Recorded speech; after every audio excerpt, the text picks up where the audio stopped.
Okay, thank you. Thanks everybody for joining. We'll jump right into it. First, let's go ahead with the land equity and land acknowledgement. If anybody's willing to read that, I can put it on the screen.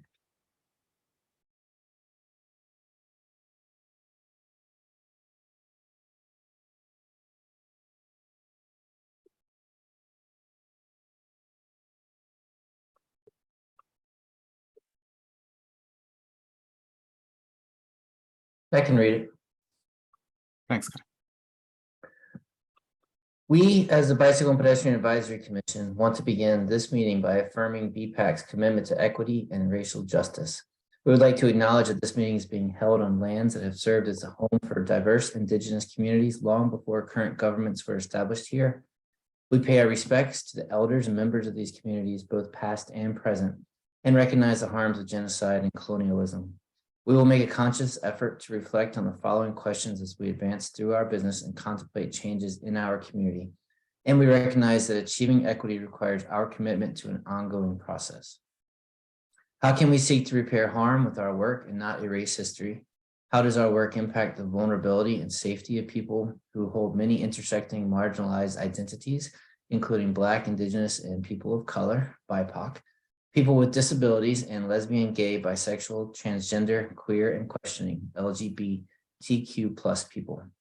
How can we prioritize and center people in our decision-making? How can we be more responsive to local needs? How can our work build community power and shared decision-making? Thank you, Kai. So first of all, any excused absences that we know about? Hannah, I didn't receive anything.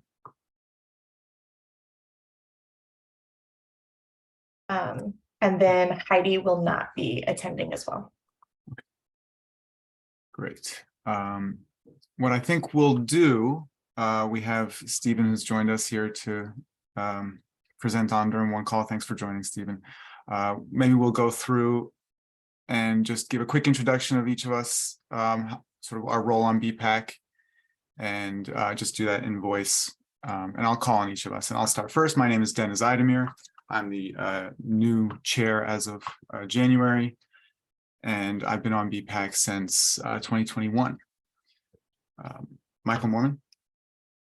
My name is Michael Mormon. I've been on essentially 6 years, and I rotate off this summer, and I chair the PI. That would be planning. What else? I've forgotten what the acronym is. And evaluation, yeah. Anyway, the roads. Thanks, Mike. Suzanne. Hi, good evening, Suzanne Schmall, past chair, and I've been helping to chair the Triple E committee for several years, been on BPAC now, I think since 2018, maybe 2019, and I think I'll be rolling off next year, so yeah. Thanks, Suzanne. I'll also mention, if there are folks who are not panelists but are guests, feel free to just leave it in the chat. It's just sort of, if you're a guest, if you have any specific questions or any interests that you are curious to learn more about, feel free to drop it in the chat and I'll speak it out loud just for the record as well. Mike Shepard. Mike Shepard, I'm the secretary and on Triple E, been on the for 2 years now. Thanks. Kai. Hello, Kai Monist. I work with the Development Review Committee, and I've been on since the end of 2021. Ed. Hi, everybody. I'm Ed Rizzuto. I'm the vice chair of BPAC and have been on the commission since 2018, and I work with the Triple E subcommittee. Thank you. Scott. Yeah, hi, this is Scott Carter, and I've been a member of BPAC since last spring or summer, and I'm a participant on the PI and DevRev committees. Thank you. Brian.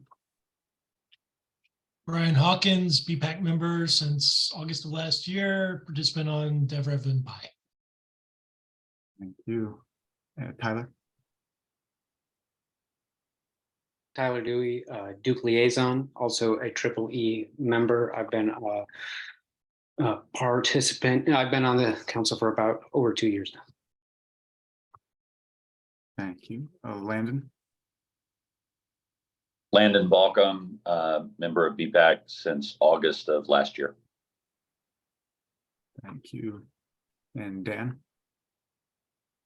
Good evening, everybody. My name is Dan Kleber, and I'm the chair of the Development Review Subcommittee. And I've been on BPAC, I think, well, my term ends this summer as well. So I guess it's been about 5 years. Great. And Hannah?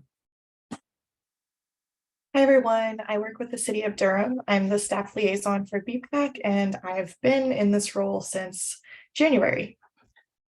So pretty fresh. Thanks. And Stephen, maybe you can just do a quick intro before we get to your presentation a little later. I'm Steve Williams. I'm the Customer Service Administrator, work in the City Manager's Office and responsible for Durham One Call. Thank you. All right. First of all, are there any adjustments to the agenda that anyone has?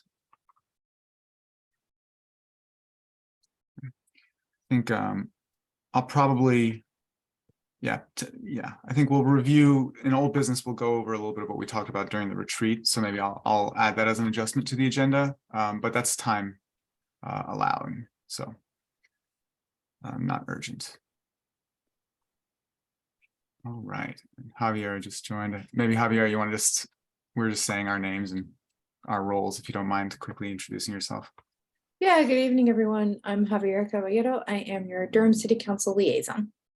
And I don't know if Heidi will be joining tonight as an evening of entertainment, which is usually a big deal, but I had missed so many BPAC meetings that I felt very much that I needed to be here. So Heidi Carter is your county commissioner liaison. And Heidi's at evening of entertainment. Yeah. Gotcha. Thank you.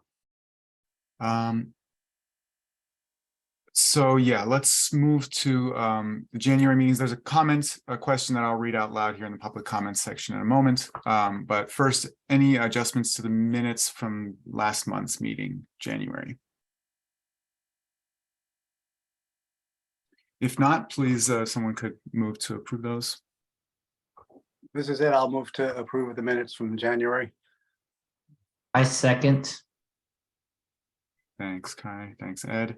All in favor of approving January minutes? Aye. Aye. Same ayes. All opposed? Not seeing anything, not hearing anything. Okay, approved the minutes for January. Thank you all. And then we'll have a space here for public comments, which are very important, I think. So if anyone has any public comments, I think we may have, I don't know how many guests we have. It's hard to see when you're a panelist, but I know one guest left a comment on our Q&A that I'll read out loud. Hi, this is Connor Lane. Hi, I have a few questions. One, adding lights along the bike paths so that they can be used when it is dark outside.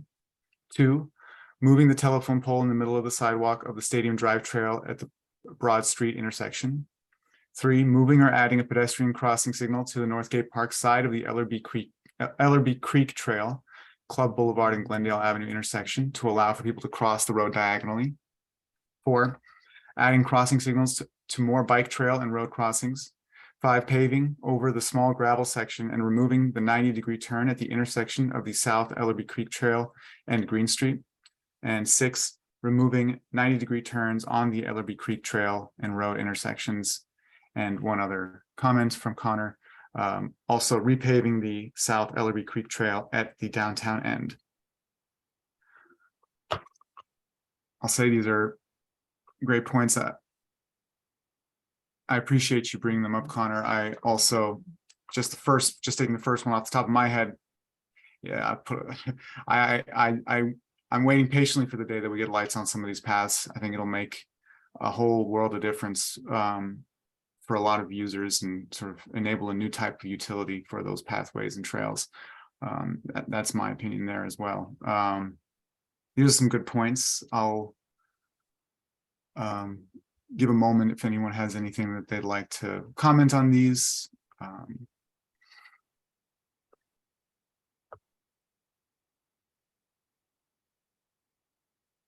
I'll say I think these are good questions or requests that I'm not sure actually, in a way, maybe it's sort of relevant our one call conversation today, because some of these are sort of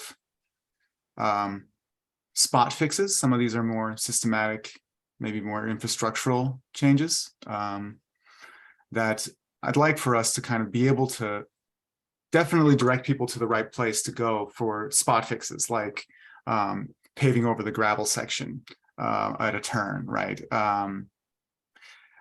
I don't know if folks have any thoughts or suggestions about where the best place is to send folks to send it when someone comes in with a public comment and a question like that. Like, how can I get a specific part of the sidewalk fixed in my community? And I think that's something that we're trying to deal with here at BPAC as well. It's trying to figure out what the best way for us ourselves to sort of engage with the city on this, and then also to how to encourage individual citizens and residents to engage.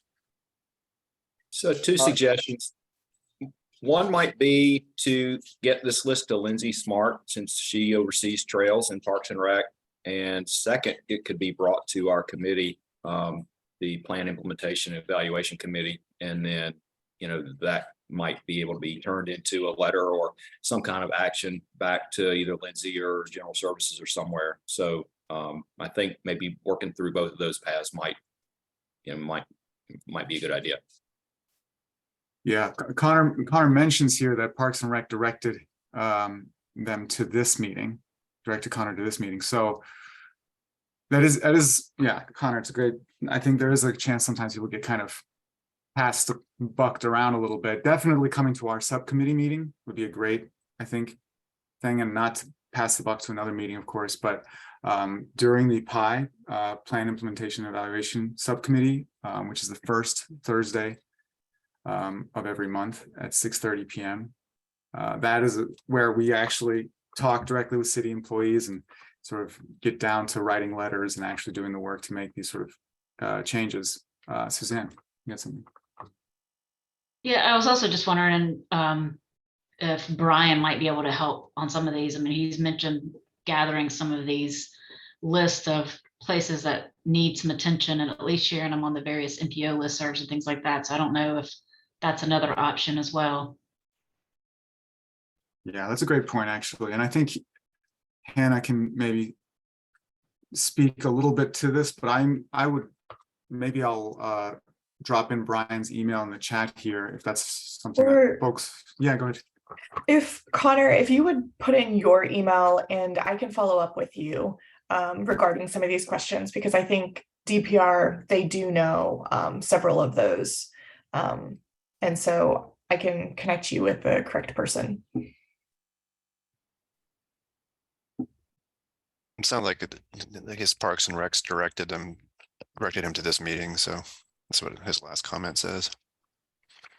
I'm curious as to whether or not, in addition to directing Connor to this meeting, which, it makes sense to some extent, but I'd hate to conclude that it was a pass the buck thing.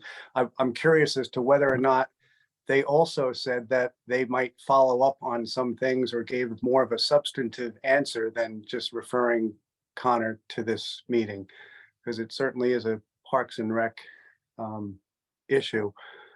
So Connor, if you can share even just yes or no as to whether or not there was anything in addition to sending you here that you got out of Parks and Rec, I'd be curious about that. Connor has shared his email and says that he will be at the PI meeting as well.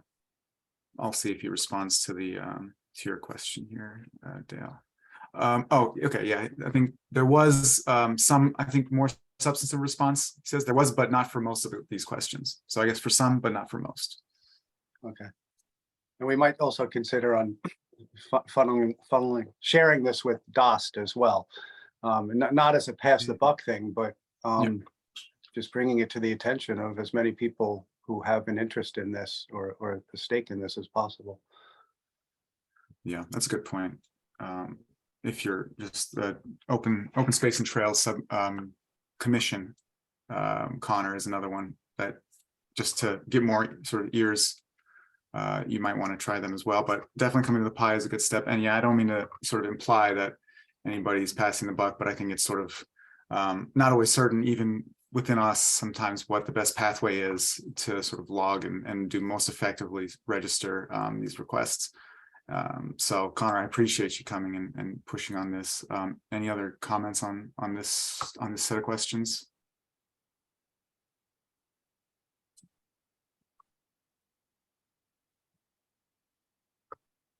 And I have a couple other folks introducing themselves from the guest list. I'll just to conclude Connor, your point, I think these questions are actually really important to us on BPAC. We usually just have an agenda that we have to go through pretty quickly at these sort of full meetings, but the subcommittees will spend more time diving through each of these and even diving into like Google Street View and things like that to take a look. So do join us, or at least send us an email. Thank you for that. A couple other people who, yeah, go ahead, sorry. I was going to say, I think an email with your complete list on it at least would help me with the pie aspect of it. So I have some place to start. Hannah, could you just CC maybe Michael Mormon as well? Thank you. Okay, we have a couple other guests. We have a May Grant who's joined us. Thanks, May, for joining. Please just drop in any questions if you have any. And Joe and Brittany Mosesso. Hello, joining as guests today to learn more about bike pedestrian paths in Durham and guidance on how to improve bike walking access to neighborhood schools, specifically Hope Valley Elementary. Thanks, Brittany. Thank you, Brittany, for joining. That's definitely something that we prioritize here, safe routes to schools. So if you have specific questions, feel free to bring it up.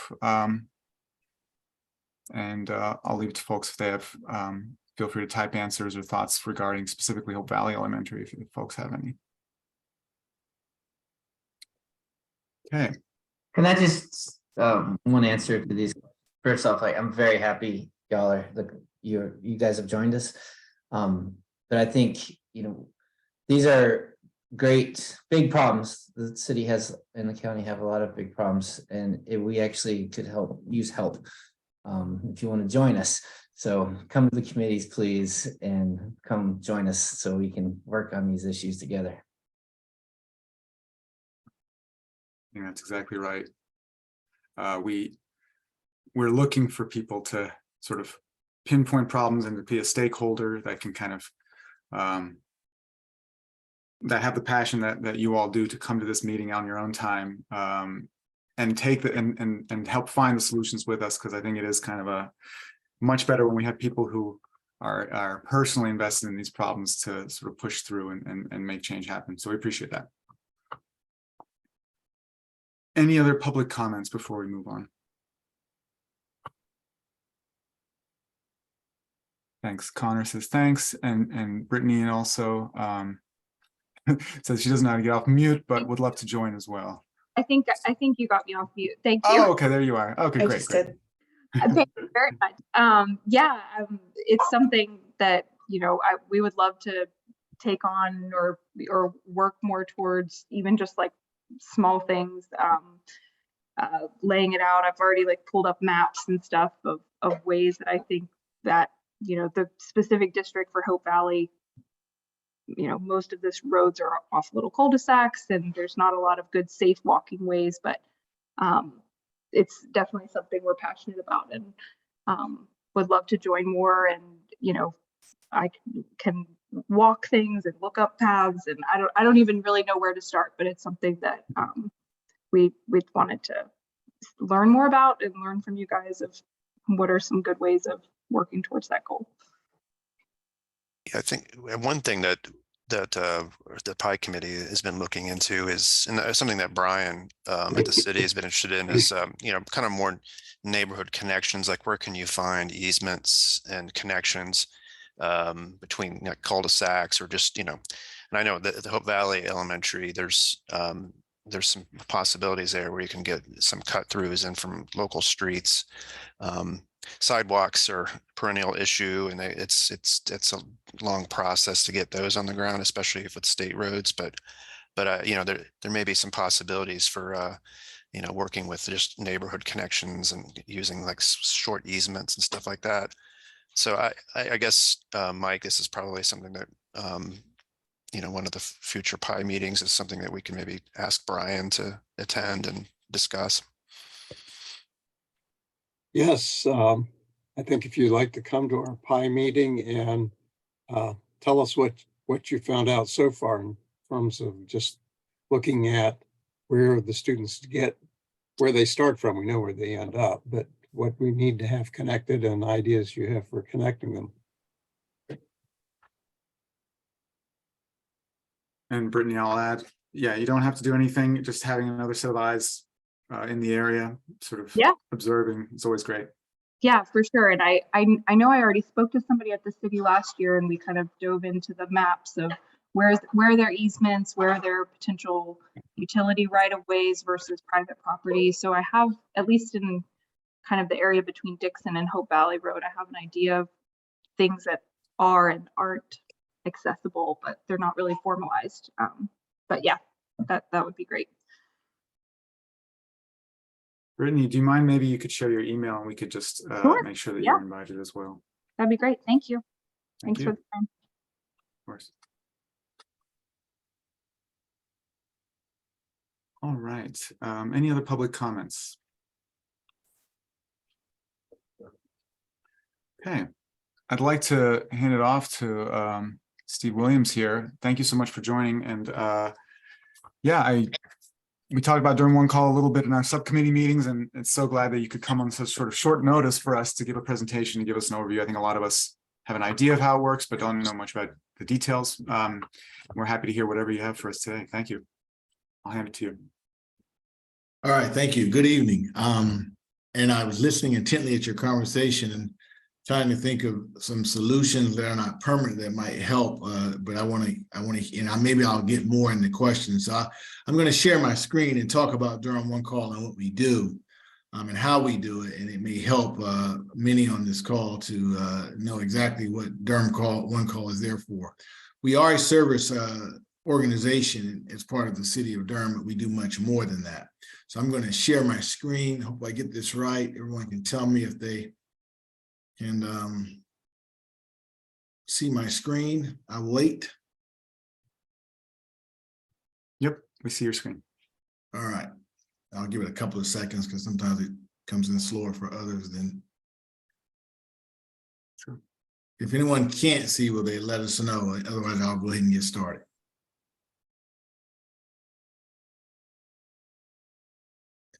Okay.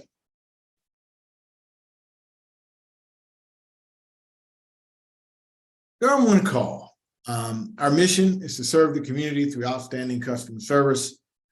Our vision is we aspire to be the central point of contact for Durham by providing world-class service through information, technology, and communication. Durham One Call was founded in 2004, 19 years ago, reports directly to the city manager's office.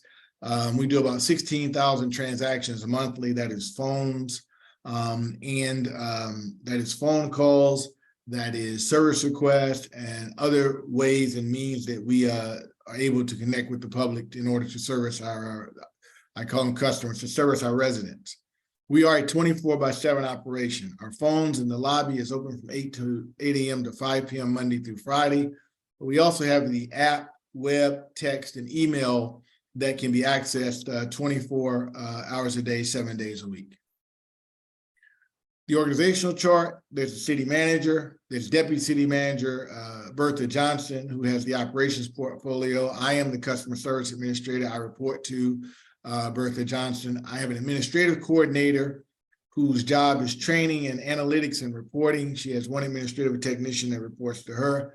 I have a customer service supervisor, and he has 10 customer service technicians, in layman's terms, folks who take phone calls.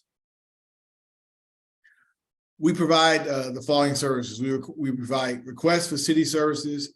We also will provide general information. If we're asked a question and we believe we can look it up or get you a quick answer, we'll get that answer.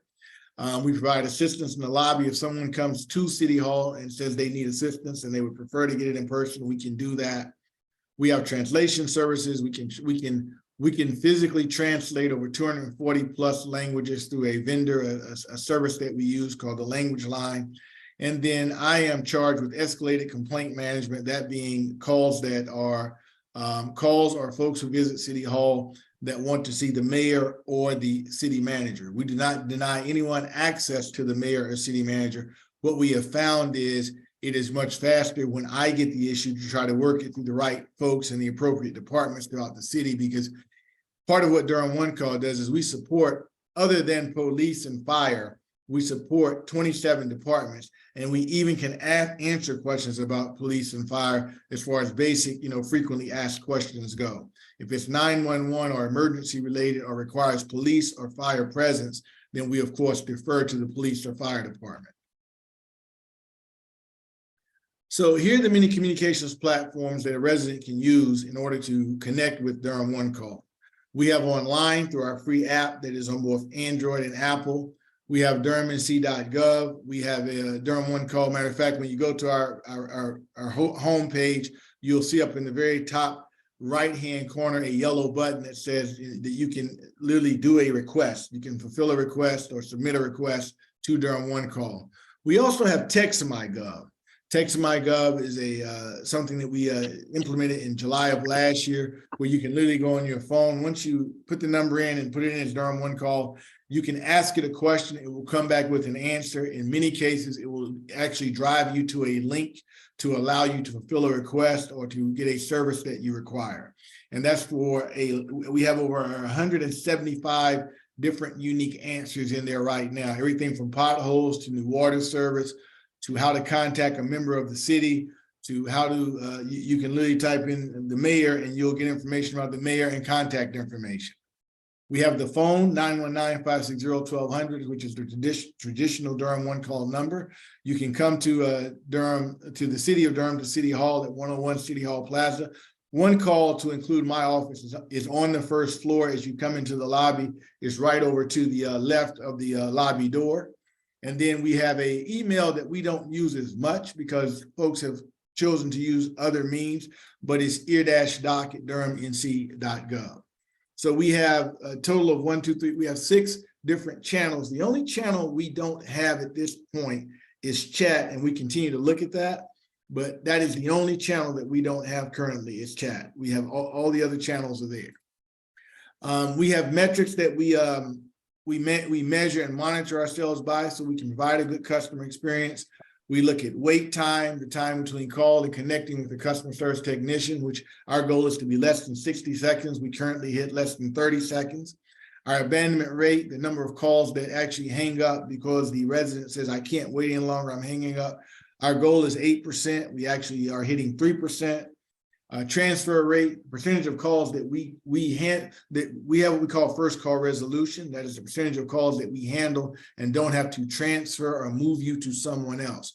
Our goal is to not transfer greater than 45% of our calls.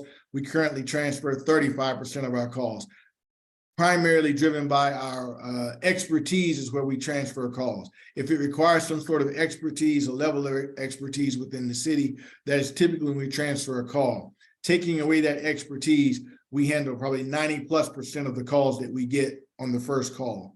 Our handle time, the time that we spend on a call speaking to a customer, we have a goal of 300 seconds or 5 minutes. We right now are able to service a call in 176 seconds or a little less than 3 minutes. And we don't rush. One of the questions that always comes up is, do you drive your people to hit a certain handle time or they hit a certain number? We don't do that. We expect them to provide good service. What you see as far as that less than 300 seconds is an average of what we see across all calls, those that are quick and those that may take, 10 minutes, 15 minutes, 20 minutes. And then we have electronic response time for those folks who, for those individuals who utilize the online requests or use our web for requests. We have an expectation that we will move those requests throughout the system within 1 day. Our goal is 95%. We currently are running 99%. So every single metric you see on this page, we are exceeding at a very good rate. Our primary partnerships are the folks we have the most volume with. Because again, there's 29 departments, but where we see most of our volume is going to be through water management. For example, things like new water service. Folks do call about water leaks, water main breaks, or, if they see a leak somewhere, they may call and say, hey, there's a water leak here. Solid waste, that's going to be yard waste, garbage, recycling. That's going to be customers that are exempt. We have customers that are exempt because of age, disability, or some other reason that their trash is not picked up on the curb. It's actually picked up adjacent to their home. That is a service that we provide to our residents to help them with getting their solid waste or trash service delivered. We have public works. When you think of public works, you think primarily of potholes. General services is going to be all things urban forestry, trees, and those type of things. Transportation, bike lanes falls under that. So transportation, that is one that we get calls on. We get calls on things like trucks are sitting in bike lanes. We need to contact DPD to have someone go over and tell them to move the truck out of the bike lane, as an example. And then we have neighborhood improvement services. That's going to be those residents that call us because someone's grass is too high, or in some cases, someone may be living in an environment where they're a tenant and the landlord is not fulfilling their end of the deal and is presenting some type of health hazard or presenting some type of risk to the tenant. They can call us, we can report that. Our code enforcement officers can go out to determine, is this something that the city should be engaged in to have that landlord come up to whatever standard is expected of them on behalf of that tenant. Our service request process, and this is a little small, but I wanted to walk through this slide because I thought this would help with folks understanding how the process works. When you call Durham One Call, text Durham One Call, go through the web or go through the app, we have a certain amount of information that we collect from you. So for example, if someone calls about a pothole in the street, we will ask them their name. My name is Mr. or Mrs. Jenkins. My address is 2610 Holloway Street. And there's a pothole in front of my home. That pothole is posing risk to cars that are coming down the street. I'd like to report that pothole. We get their basic information. We get their phone number and all the information we need to be able to reach back out to them. We take that information. We have an application we call CityWorks. We put all that information in. We geocode is what we call it. We geocode the location so that our service folks and employees with the city know exactly where to go. We geocode that. We provide that person back a confirmation number or service request number that they can use to follow up on. Once we provide them that service request number, we then take that service request and we push it through the system. It's submitted to one person in the department. It's dispatched to the person who's actually responsible for either doing the work or who is supervising, managing, or is deploying that, dispatching that to the people who are charged with doing the work. Once that happens, we execute the call and we exit the call. If it's basic information that doesn't require a service request, we simply answer the question based on the question being asked. What's important about this process is you have a confirmation number that you can follow up on. We have, in some cases, we can tell you the turnaround time and be somewhat exact. In other cases, we may tell you there's a time frame in which something may happen. If you call and say you need a new cart, during COVID, it was taking us somewhere between 5 and 15 days because of supply chain issues. If you call today and say you need a new cart because you've just moved to the city of Durham, it's a 48-hour to 72-hour process. That is what we do. That is Durham One Call in a nutshell. I hope I didn't go too fast for everyone, but I wanted to reserve time for any questions you might have. but that is Durham One Call. What we do is we answer frequently asked questions on behalf of the entire city. And then we also fulfill requests. Well, I will say we submit requests on your behalf to ensure that it gets to the right department to take care of whatever issue that may come up that we've already agreed to and have in a long list of things that we do to service our residents. That being said, I will pause for questions. This is Ed. I have a question. I'm curious about something. I'm a fan of Durham One Call. You guys help me pay my water bill on time every month. I got a system down. It's great. When I call into Durham One Call, periodically there's a message that opens up the session. And recently you've had folks from the planning department encouraging people to check out the long-term comprehensive plan, Engage Durham website. They're like public service announcements.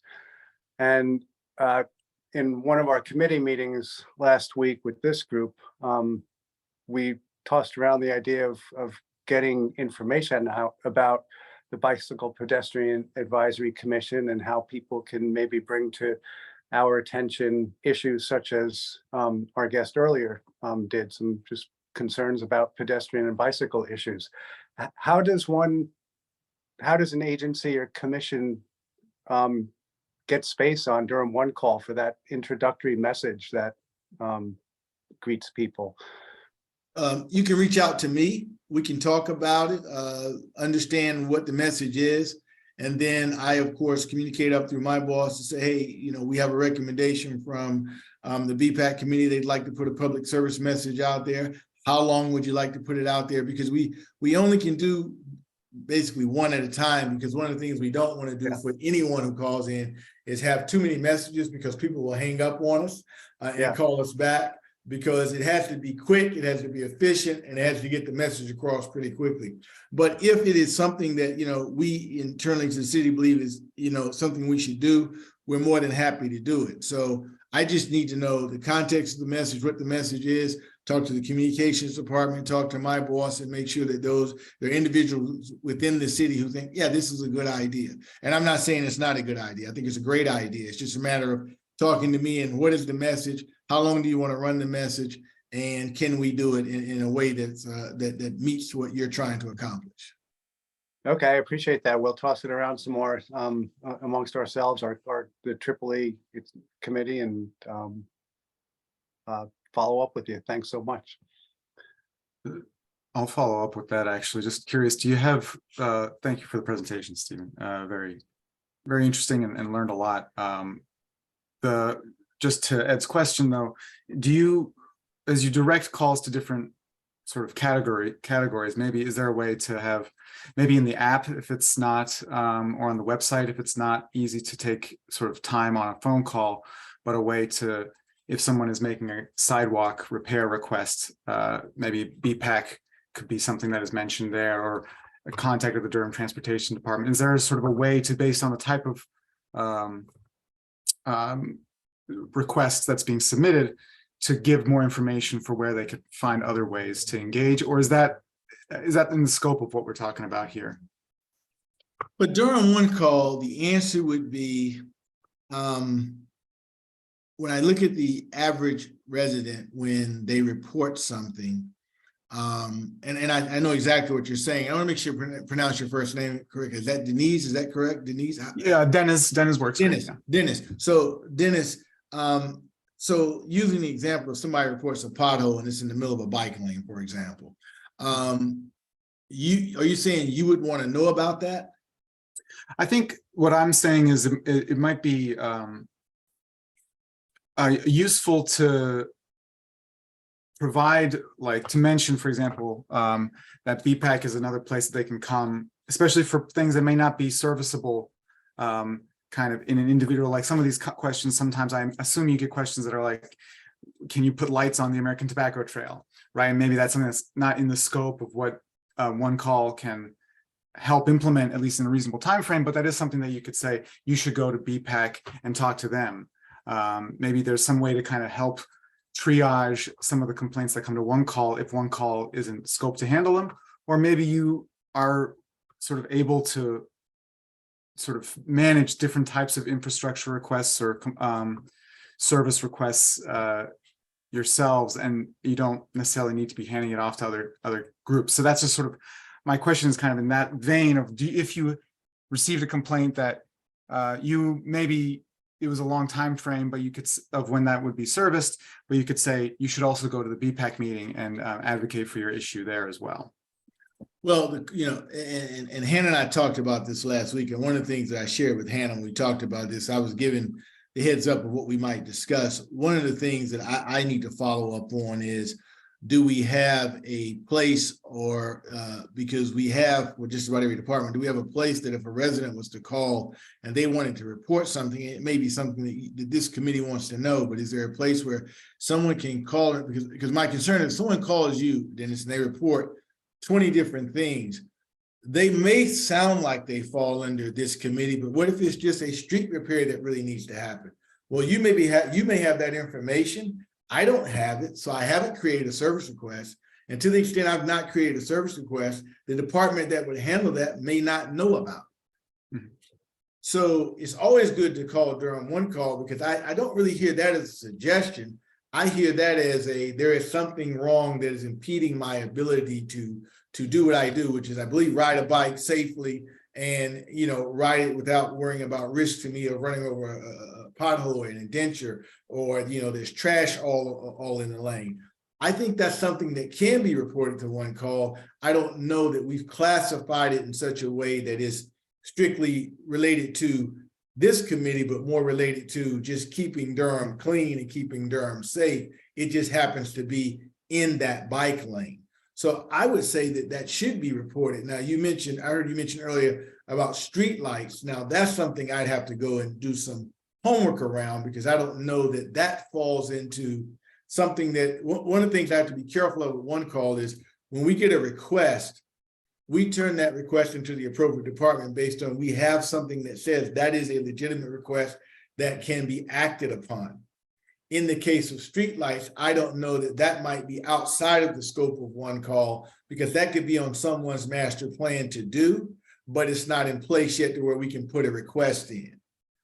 So it's a matter of what falls within One Call, and we can act upon it, because it's not tied to just this committee. It's tied to any and all residents. It just happens to be in that lane or adjacent to that territory. You all were talking earlier about, it sounded like paths and way to ride bikes and suggestions on that. One of the things we can do through TextMyGov, I can set up TextMyGov if I work with someone on this team and say, okay, if you'd like for me to, I can set up something that says bike trail, Holloway Street. And if there's something unique you want to say about that and someone wanted to text that, it would tell them, you can go but so far, and then you need to make a right. We can do something in a limited way based on what already exists, because there's no work there that has to be done by the city. It's just a matter of giving more information to those who might need that information. And I can't call Dennis right now because he's at work, but I know the street just ran out. Now who do I write? Well, we may be able to put that in where we can tell them, now make a right, go down 100 yards, and you can keep going. So that's something we might be able to do through TextMyGov. So there are some things we can do within the scope of what the city's currently capable of. If the city's planning something, that's outside of our scope and only falls within our scope once it exists, and we can then react to it. If there's a light that's already there and the light's out, we can report that light being out. If the light's not there and you would like one, that's different. I hope that answers your question. It does, yeah. And that's a lot of good. Yeah, I think I'm just trying to get a feel for what the sort of scope is of what you're working. It makes a lot of sense. I'll let others ask questions. Yeah. And if go ahead. One of the processes, I guess, that we experience is very much like the request earlier this evening on safe routes to school. Now, I know that there are various places within the city that are concerned about that, but what we're trying to do is make a consolidated description of what exactly we need, or this connections between the neighborhoods is also a separate issue. I mean, it involves undeveloped paths that the city owns. And those sorts of things usually require a lot of interactive and thought processes that I think our committee does reasonably well. And I guess what would help us is when you hear those, you could somehow direct that information to us, regardless of how it comes, just so we know this is an area we need to look. And again, if it's there, you know, one of the things I will say is text.mygov is a good vehicle for communicating. We don't just use that for service requests. We use that to communicate. You can go on text.mygov and type in DPAC right now, and you'll go to their site and get all of their information. So to the extent information exists and we can access it, if you all have a page right now that I may not be aware of within durhamnc.gov, I can direct folks to that page, and anything and everything you have on that page and any and all information on that page, it will be accessed by them just typing in BPAC. So I would have them type in BPAC, or is it the Bike Planning and Advisory Commission? Am I saying that right? Bike and pedestrian, yeah. Bike pedestrian advisory. So I can type, I can put in 2 keywords, BPAC, and then I can spell it out. If someone keys that in to text.mygov, it will drive them to wherever that information exists. And if that information, if it has on it bike routes, it'll give them that. So that's very possible. Like if you can go onto our website right now and you can type in a route for a bus route, and it'll come back and tell you the schedule for that bus route, what time that bus comes and what time that bus will drop you off, and when the next bus is coming. So if you have some information that is consolidated somewhere, we can absolutely drive someone through text.mygov to that information. We can also do that with my staff and just ensure that, you know, it's there and readily available. That's one of the things that we loved about text.mygov, whereas you may have 3 clicks on the web or 4 clicks on the web to find something. What I did with text.mygov was I said, give me a keyword and let me drive you beyond those 4 clicks right to where you need to go. Thanks, Stephen. I'm going to ask the question that May left in the chat. I want to know how to contact to install the short gap in the sidewalk in front of the water reclamation facility on Farrington Road. There's the church that was built 5 years ago right in front of the gap facility that paid $200,280 in lieu of a sidewalk. The city still has not installed their share of sidewalk. We are in touch with the public works and other departments. We do have to compete with others for funding. We hear how important this gap is, but no one can tell us where to go for action. We are more than 400 people in South Point Manor that could, if the gap was corrected, could walk to 9 clinics, acute and chronic walk or wheelchair to those clinic less than a mile away. Also 5 eating places, a pharmacy, a bowling alley, a gym. So it's an important connection. And then May also added, finally, thank you, Melody, Rebecca, Robin, and Jacqueline for their help at Durham One Call. So I think that's kind of also a good example of the kind of questions that curious to hear how One Call handles an incoming concern like that. If that came to me via telephone call, I would take down all the information, and then I would have to go do some homework, you know, talk to the right people, understand, is there any history of this? Is there someone aware of it? If they are, what's the story and what's happening now? Sometimes I'll give you examples. Someone will call and say, hey, the street needs to be repaired on, name any street in Durham. Well, the Public Works Department has a plan for that. And short of you saying there's some risk to a car or risk to an individual from a safety issue, they may tell me, hey, Steve, that's on the schedule for, you know, October of 2023. That's when we plan to do that street. Well, that's the information I would get from them and or relay back to the caller. That it's on a schedule, it's on a plan, or someone from the department say, you know what, I'll reach out to the person because they may have more questions. They may have the question, why is it, you know, scheduled for that time? So situations like that, you can call One Call. What'll happen is if one of my representatives doesn't believe they have the answer or believes it's beyond their purview of what they do, they'll escalate that to the supervisor, to the analyst, or to myself. And then we have to go out and do our homework to try to get back to that person to give them an answer or point the right person within the city of Durham to them to provide them that information. Yeah, that makes sense. And I think I think the great thing about one call is that you've sort of centralized where people can, at least there's one place I know I can try, right, to go and That's ask right. my question. And that's a great thing, I think, so that you don't have to think, gosh, who would even have an idea of how to answer this question I have. And then you're faced with, of course, the problem that you can't answer every question immediately. So that does make sense. But one of our jobs is to attempt to and try to Right. get an answer to everything that comes to us. And if we don't have the answer readily available in front of us, or it is not a request that's currently set up in the system, it could be something that we need to, as a result of getting the question, and if we get it multiple times, now we need to work with that department to put a process in place to put that service request in place, because we're getting that question more than once. And so let's create a service request so that when someone calls, we have that request on file. So like Parks and Rec right now, I don't know that we have anything for bike trails, but I told Hannah that after this meeting and after hearing all the questions, I'd be happy to follow up with Parks and Recreation and say, should we have some requests specifically for the trails, regardless of what the situation is? You know, I was riding down 5th Street at about the 2610 address range, and I noticed this about, the part of the white striping is missing. We can create a request for that as long as I work with DPR and they say, yes, that's the way we would like to handle that. If other folks have questions, please jump in. Yeah, go ahead, Kai. I was,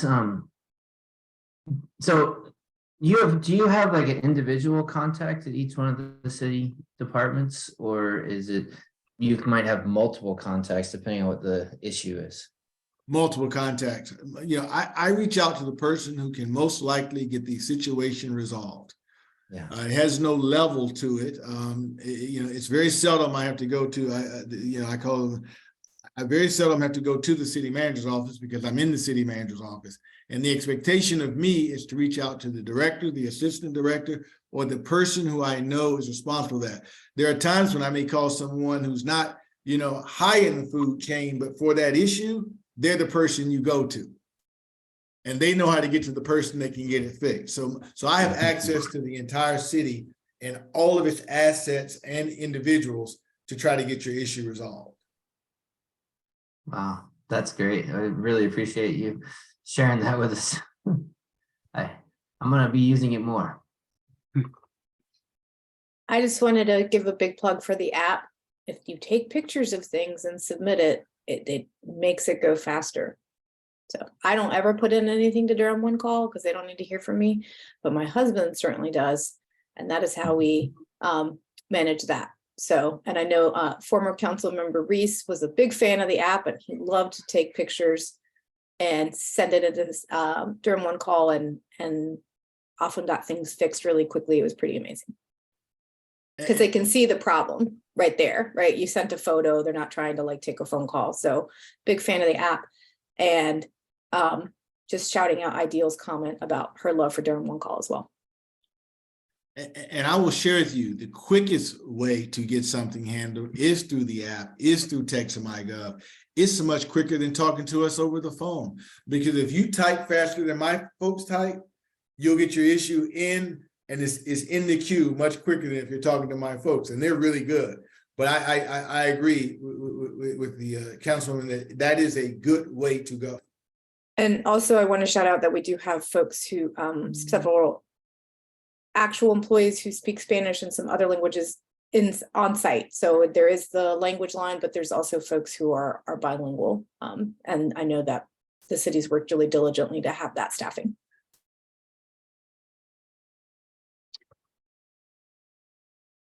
Any final questions for Stephen?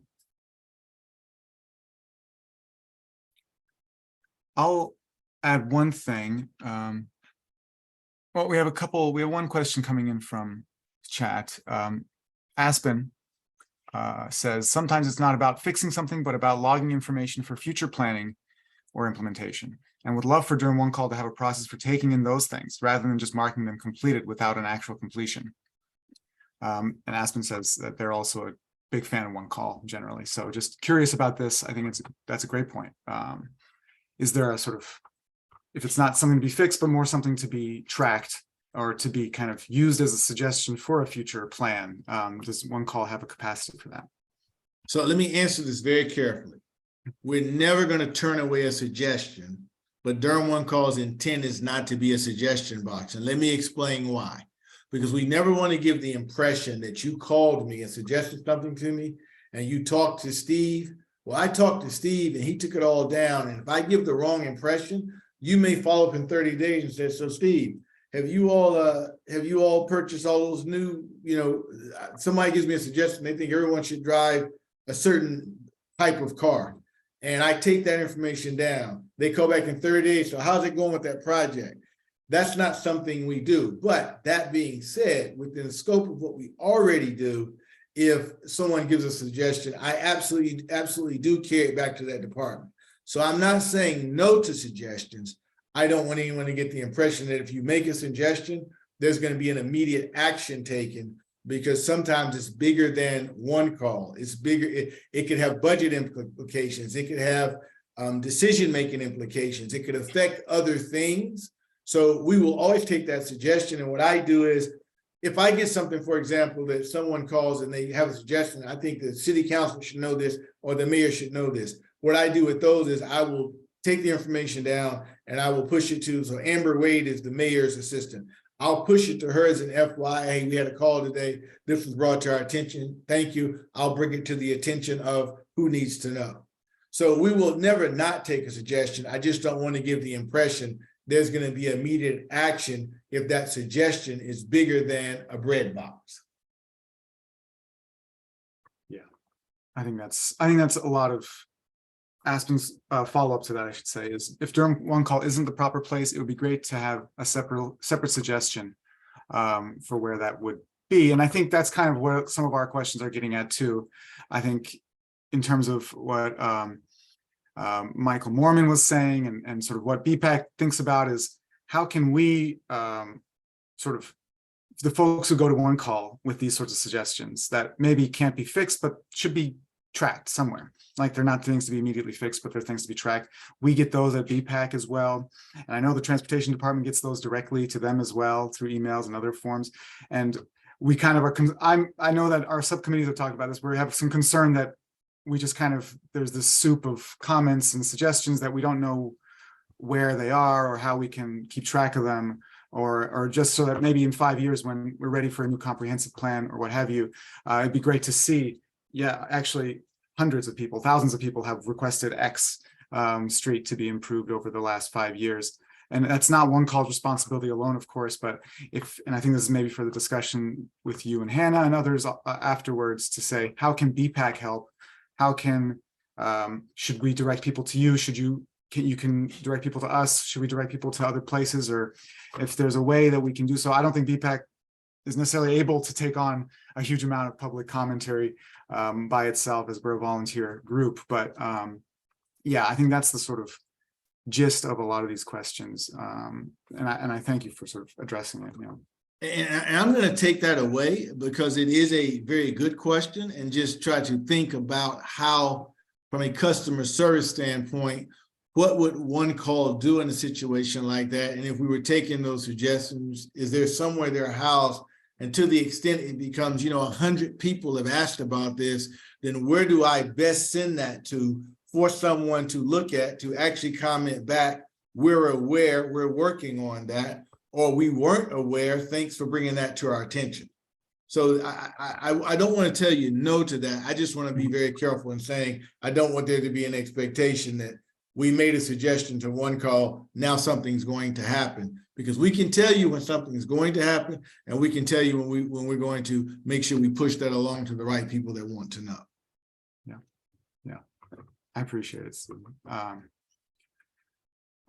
May had a follow-up to her question before, which was just that for the concern that they were addressing, which was a sidewalk gap, essentially. There is currently no plan for it, and so someone did come to see it apparently from the city, is my understanding of what May is saying here. And I'll say to May, maybe if you could drop us an email, because this also sounds like something that the PI subcommittee would be interested in sidewalk gaps.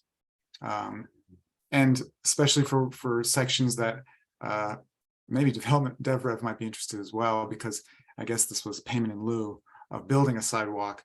So maybe May, if you drop your email, and we'd be happy to follow up with you and get this registered with Brian Taylor again, who's working sort of pretty closely with us on sidewalks and tracking them and making sure that we get them prioritized properly. Hey, Dennis, just a quick question. When you say Yeah. sidewalk gap, can you define that a little more for me? I think pretty much you might have a street where the sidewalk ends, and then 100 feet or 200 feet or 500 feet, sidewalk starts again. And that's sometimes just because of when the developments were put in or funding or what have you. It's not easy for someone in a wheelchair or even, those who are walking normally 2 feet to get from A to B. And we have a lot of those, and we have sort of different versions of that. Some are in disrepair, some may be just never built. Folks can correct me if I. Okay, and that is a good example of something that if it were brought to our attention, I'd have to go get an answer, because that's bigger than, if you say there's a sidewalk was there and it's been damaged, that's Durham one call. If you say, hey, there needs to be 500 feet of sidewalk built, that's not going to be one call, but that's something that I need to make sure that, how would we bring that to someone's attention? In a lot of cases, folks are already aware. If I talk to Marvin Williams over in Public Works, the director of Public Works, he's probably going to tell me I'm well aware that there's sidewalk missing, that there's no sidewalk there. I'm well aware. And if there's a plan, he would be able to tell me what that plan is. So that's not a question that's a bad question to call and ask about, but it's a good example of reporting that to me, and me giving an answer back is not going to necessarily say that something's going to happen. It may be more of a yes, we're aware. Mm-hmm. Yeah. And I think that's what we often, at the subcommittees, we discuss that as well. And just making sure that even if folks are aware that we're registering that concern, so that we know the volume of concern over time as well. But yeah, and one call is just a critical part of this sort of general infrastructure. I also use it a few times, and I appreciate all that you all do there. One last moment for if anyone has any final questions for Stephen. May says that she's in touch with Brian Taylor as well. So that's good, May, and just feel free to follow up with us.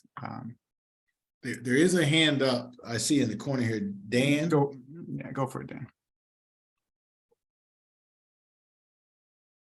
Sorry, I must have, it wasn't me. I don't know why I hit that button. So you can disregard it. Sorry.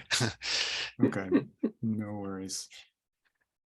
Okay, well, Stephen, I appreciate you taking the time today, and it was very informative and very useful. And yeah, if you and Hannah follow up afterwards, please feel free to let us know what we can do on our end, and I think we'll have more communication down the line. Absolutely. Two things. Absolutely put the number for text in MyGov in your phones. Mm-hmm. If ever anyone has a question, I don't mind you knowing that if you call during one call, you ask any of my staff, you want to speak directly to Steve Williams, they will absolutely patch you through. I typically return all calls before 3 o'clock. If it's after 3 o'clock, I'll return it the next day. My folks do a very good job. So the reason I don't mind telling people to come to me, I've probably handed out over 1,000 business cards since I've been here to individuals. And I've told everybody you can call during one call and ask for me. And no one abuses that, because when people talk to me, it's because my staff has done all they know to do. They've exhausted resource, or the answer is not there that you may be looking for. And when you come to me, I may be privy to information or able to go out and get some information that they don't have, because that question is unique in nature. So if ever you want to call me, don't hesitate to do that. I'll do all I can to try to help you on an individual basis. And I'll make sure I work with Hannah to see if there's any follow-up to come back to this group on once she and I talk. Thank you, Stephen. And thank you. Yeah. And you're welcome to sign off here. You don't have to stay on, but I appreciate all right. You all have a good night. Thank you so much. Thank you. All right. Thanks, everyone. The committee reports, let's move forward to that. Suzanne with Triple E, please. Yes, I will try to keep it brief. We met for a brief bit last week and revisited some of the priorities for Triple E for 2023 and maintained kind of the bigger bucket items that we had in 2022. So still continuing to focus on partnerships and educational sessions.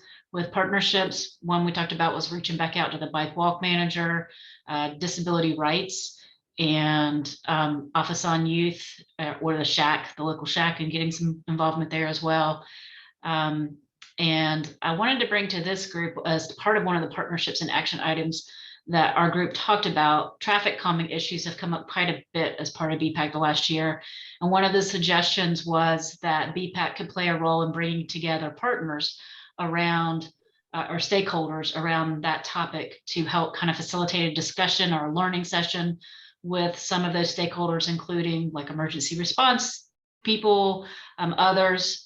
So I didn't know if this is something we want BPAC as a whole to pursue. Is this something Triple E can help start the process on? If so, how, like, who should I talk to kind of start that process? Who should we start talking to start that process? So I'm putting that out as a question. And I don't know, Dennis, if you want me to kind of keep moving forward with other items and maybe we table this since I know time's a little short, but just putting that out as a question, maybe be noted if we could revisit at some point, just to help us think about how to move that forward. Again, a lot of interest around that. I know Brian has expressed interest as well, so maybe it's even just following up with Brian, starting that conversation, follow back up with Tricia Schmar, finding out who might be some folks to connect with, and others of you here who are interested in that conversation. But I'll put it out as a question, and maybe we can revisit at our next Triple E meeting as well. Unless anybody has an immediate response to it. See how. Go ahead, Javier. Thanks. I just wanted to let y'all know that yesterday the city council met with our delegation of the General Assembly, and one of the actions, so we have both like an advocacy agenda and an action agenda, and the action is we're actually asking them to submit legislation on our behalf. Advocacy is, you know, if this bill comes forward, could you please support it? We tend to give them a lot, so we wanted to distinguish. I think we gave them 63 items. So one of the actions is to pass a local bill. So a local bill means it only affects Durham, to give us the authority to lower our speed limits. Right now, we only have authority on city-owned streets. We don't have that authority on state-maintained streets. There are other jurisdictions who have had good luck with that, and have had local bills passed. So fingers crossed that maybe it will get taken up and passed. It's not just, this has been an ask before. Tell how much the General Assembly loves Durham. But I wanted to share that because then it would let us, you know, to have some control in a way that we really don't have. And it's something we've heard consistently from residents and know that keeps our community safer is when we have lower speeds. Absolutely. Thank you. And kind of along the same lines as that, I think something we brought up as part of our retreat is the Vision Zero full-time coordinator position that I think others are going to be asking for. I submitted that with my budget requests, and that will, our budget retreats are March, and I can talk about this during my announcements, but I did submit that and I can provide more information when we get to liaison updates.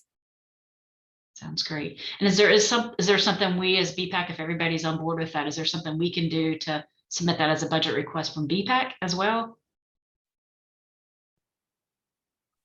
No, you can support. So historically, what has happened is, so Transportation Department has also made this request in the past, right? This is not something that the Transportation Department has not submitted as a request. My hope is that now that we've gotten the grant that we got around Vision Zero, so that was like kind of step one. I mean, I submitted it before we knew the grant was in place, but there was kind of, you know, reading the tea leaves of like, oh, if we get this, then the chances kind of go up that we're going to need somebody to actually implement what the grant is asking us to accomplish, right? So that was a really big and important win. And I think because BPAC, and I submitted it very clearly as I am the council liaison, this is a BPAC request, I am submitting this on their behalf. And that has worked. That's how DOST got their open space implementer. I've shared with you all, it took them several times. I think the thing in y'all's favor is the grant, and also that transportation staff had submitted this request, I think 3 times already. So there's a little bit of synergy around that. On March 2nd, next Thursday, we have our first budget retreat as a council. I was also going to share that during my announcement, so maybe this is all just preemptive. It is at the Department of Social Services building on Main Street. It is open to the public. You will get breakfast and maybe lunch if you stick around all day. And as far as I know, the very first day we will get to what we're calling council priorities, which is kind of like the budget requests that we put in. And that is where we will kind of come to consensus around what we move forward and what we don't move forward. So if BPAC were to send maybe a joint email, if y'all are all in agreement ahead of that budget session saying we want this, etc. Bike Durham is aware that that was one of my asks, so I was very clear with them about that. Sorry, next Thursday, I think it's March 2nd, and Friday, March 3rd, we have our 2-day retreat. I'm almost positive that day 1 is where we're going to take up council's budget requests. So there's kind of like the department requests and our requests. There have been times where like a budget request that a council member puts forward is also a budget request that a department wants. And so then it's removed from the council side and staff will say, this is actually going to get moved forward on the staff side so that we don't have to worry about it as a council. So I'm not sure what's going to happen that day. My hope is that that's what is being recommended, right? So that we're not, you know, kind of jockeying for city dollars for our own requests, because it's this request is aligning with transportation department's work. And I'm sorry, when did you say we need to send the email by? We meet next Thursday, so sometime in the next week. Okay. And do y'all have the capability of voting via email? Like if y'all say yes, I'm okay with that. I don't think we do, but I think, which we did last month, actually, we could, if folks are agree to it, could vote to that. The chair or the committee chairs can draft a letter and decide themselves on the content of the letter if the committee agrees to that with a vote. Okay, perfect. But I think we have to vote during this meeting, yeah. That makes sense. Okay. Maybe that's something we can address, Suzanne, if you, is that something that you would be, so just to be clear, this is for the Vision Zero coordinator position, that's specifically what the sort of, what you put forward as like a BPAC specific request, right? Correct. Let me, hold on. I have it. I want to pull up my specific language.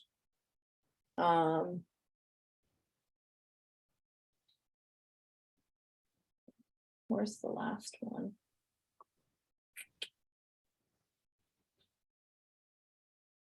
Oh, I think I just said on behalf of BPAC. This is something that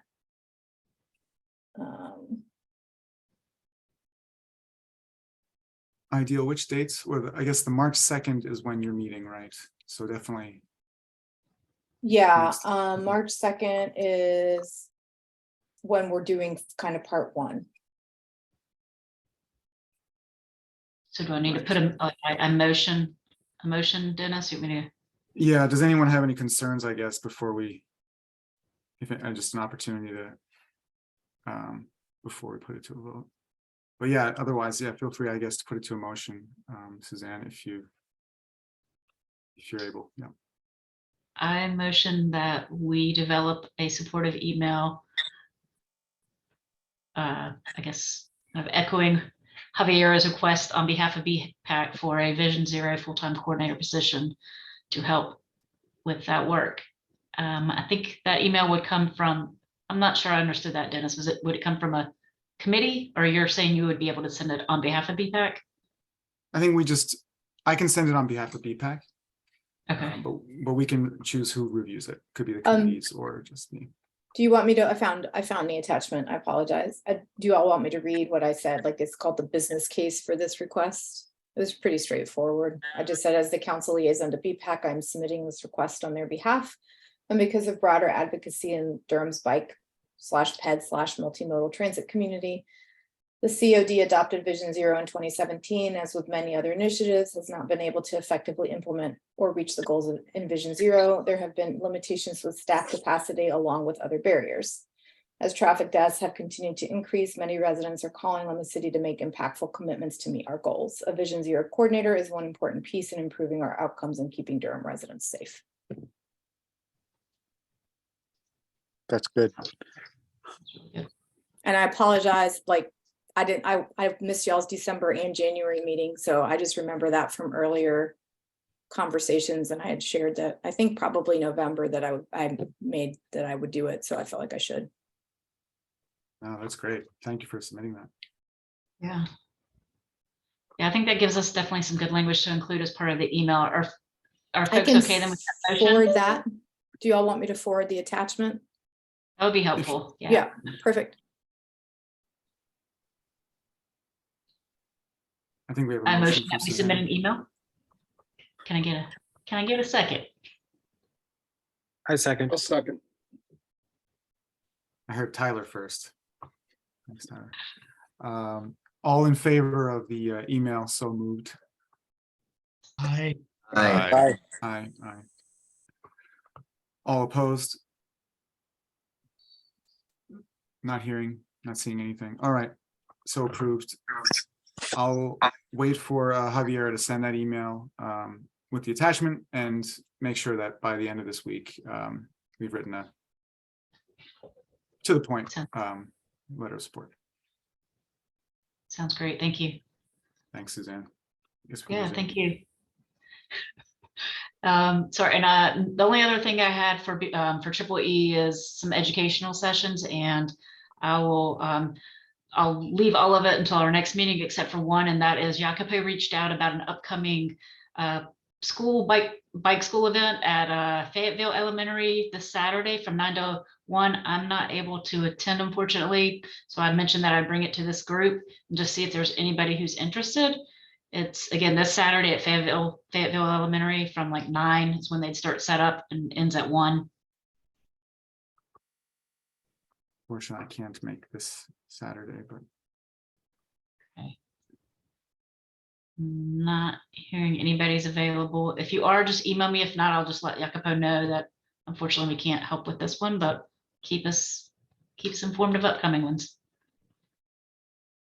Suzanne, maybe share that in the BPAC listserv so people can see the location and the time. Oh, okay, good idea. Yeah, thank you.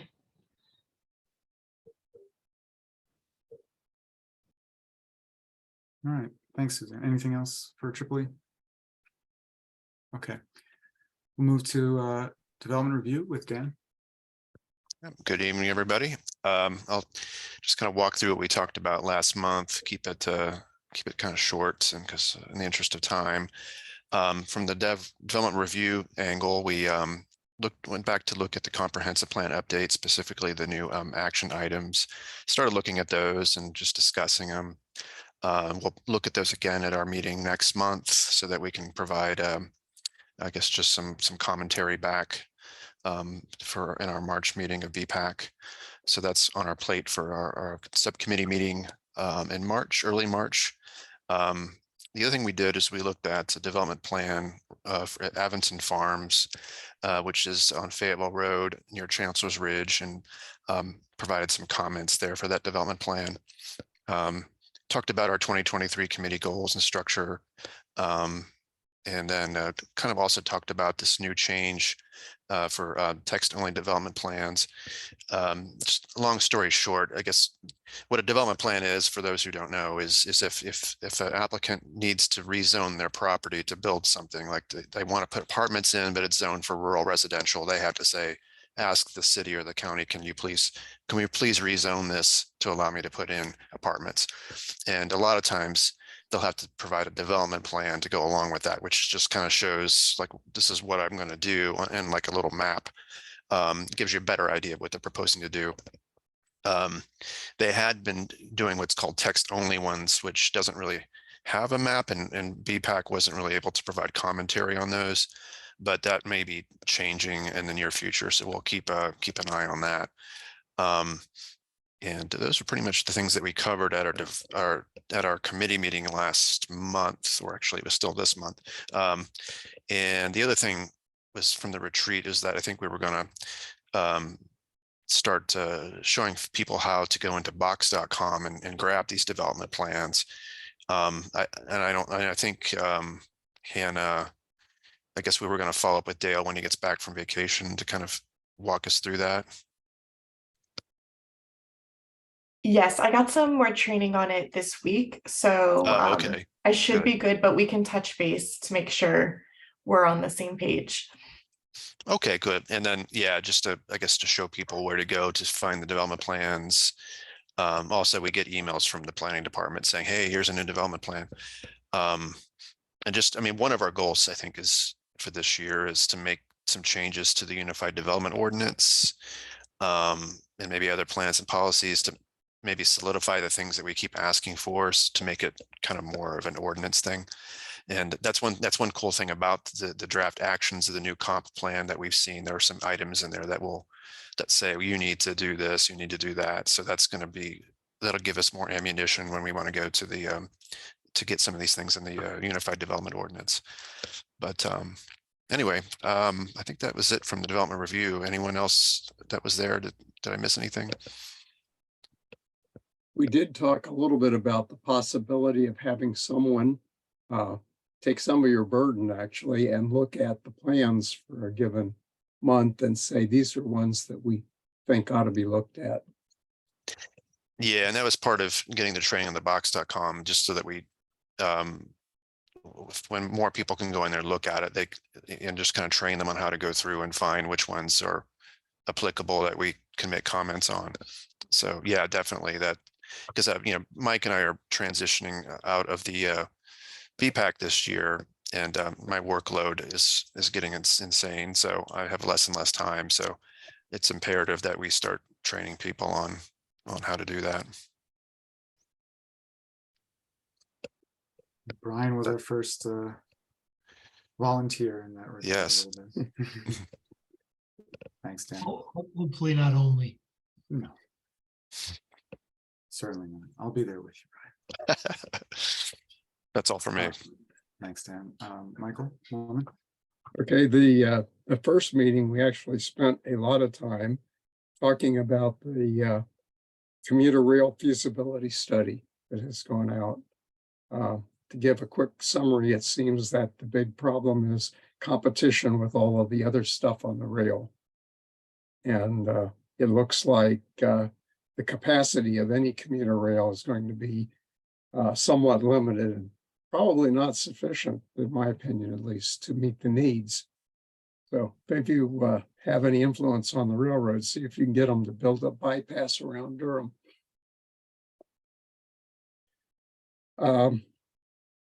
We also talked a little bit about the need for some updated traffic counts. The particular issue at the moment was around LaSalle, and that the counts that are being used for some of the planning for Hillsborough Road, I guess it is, that are possibly so old that they really aren't relevant, and yet that at the moment is what's being used. And that's pretty much it.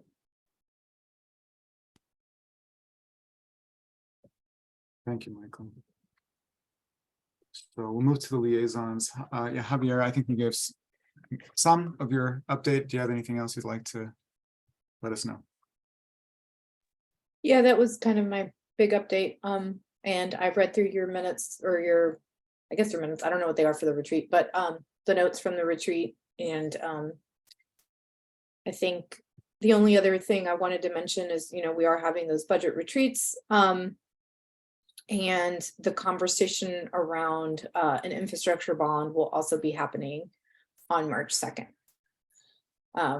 Historically, unless we can't stream from that space, we don't have the like tech capacity to stream from that space. So what the clerk has done historically is record our conversation and then you can listen to it, but you don't have the benefit of like seeing staff PowerPoints the way you would like streaming it. So that will be one kind of difference. It's the way we've always done it pre-pandemic, but I think folks have gotten really used to being able to like watch our things and interact. And we've tried to meet that need as much as possible as a council, but in this space, because we're going to be not in council chambers, we don't have that same capacity. But the first day, we will also be talking about kind of the updated CIP, the green and equitable infrastructure projects that are underway, having that kind of contextual conversation, and then a conversation on what would what would happen with moving a bond forward as a council. I do not believe it would be on the ballot in November of 23. I think there's been a community call for that, but my sense of it would be that staff would not be ready to have like the actual package of projects that people would be voting on in time. But we do know that we can legally put it in front of voters at any election, and in fact are according to kind of our rules and procedures can do it, are encouraged to do it in fact in an election where there is more voting.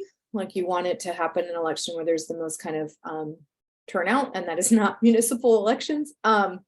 So we could in theory do it during the primary of 24. We could do it in the general of 24. The only kind of limitation on our end as a council is when we vote to put it in front of the voters, we have 1 year to then put it on the ballot in front of voters. So that's kind of the decision points we have to make is, you know, could we do this in 23? Staff, I think, would be pretty truthful. They have the unpleasant job of like having to do the work to identify the projects, but then can't promote the bond. So it's just like weird legal space for them. And it would give opportunity for advocacy spaces like BPAC, like Bike Durham, like others to weigh in on what, you know, what moves, what doesn't, et cetera. So happy to answer any questions around that if folks have any for me. Thanks, Javier. Yeah, one thing that I'll be curious to hear, I guess, next month how the March 2nd meeting goes, obviously. But I think from our retreat, and I think we won't get to it today, but in the coming month or so, we can do, especially in the subcommittees, more discussion of what other Division 0, I think, is everyone has coalesced on that being a high priority for BPAC, but there might be other priorities that we can begin to sort of list out and have those more in a more ready form for you in the next month or two, probably. Yeah, that would be great. And I think that is the kind of, if you're doing kind of like a pros and cons to waiting, not doing it in the municipal election, would be that it would give more time for people to kind of weigh in on what the priorities should be. I do worry about it being rushed. I know that there's urgency, but there is such a thing as like too quickly, and then we kind of miss the mark. Yeah.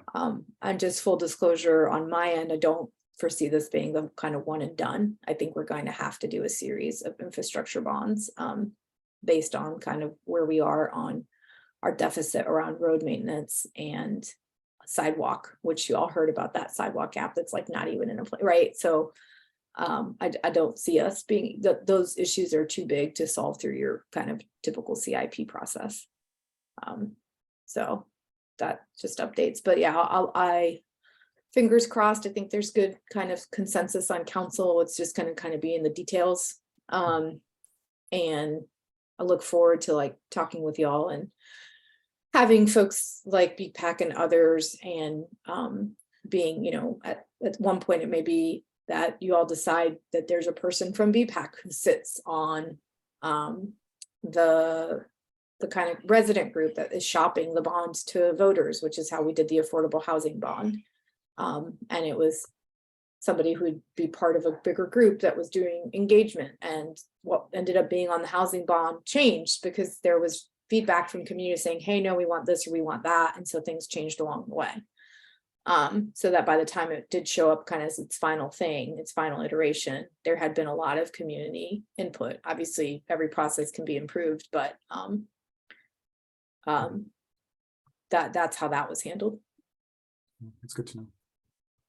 What are the Thanks. big ticket items though on infrastructure? You said roads and sidewalks. I mean, there's like the police station, which I know is built, the new, Well, the police station wasn't built with there's like lobs, limited, oh, good Lord, I'd have to look at all my notes. Limited obligation bonds, which are things that municipalities can do on their own. Like we don't have to put it in front of the voters. And then there's where you lobby like collateral that you already own, like that's what you're putting down. And then there's I forget what other kind of bond it is, where you're basically the voters are vouching for this thing, right? That's essentially what that's your collateral, for lack of a better word. The difference is that, here's some fun Durham history that I'm pretty sure Ideal can also speak to. When the ballpark was built, that was actually a voter bond that got voted down by Durham at the time. And so then the city, that's how they built it, was limited obligation bonds. So it still got built, right? It just wasn't through a voter referendum process.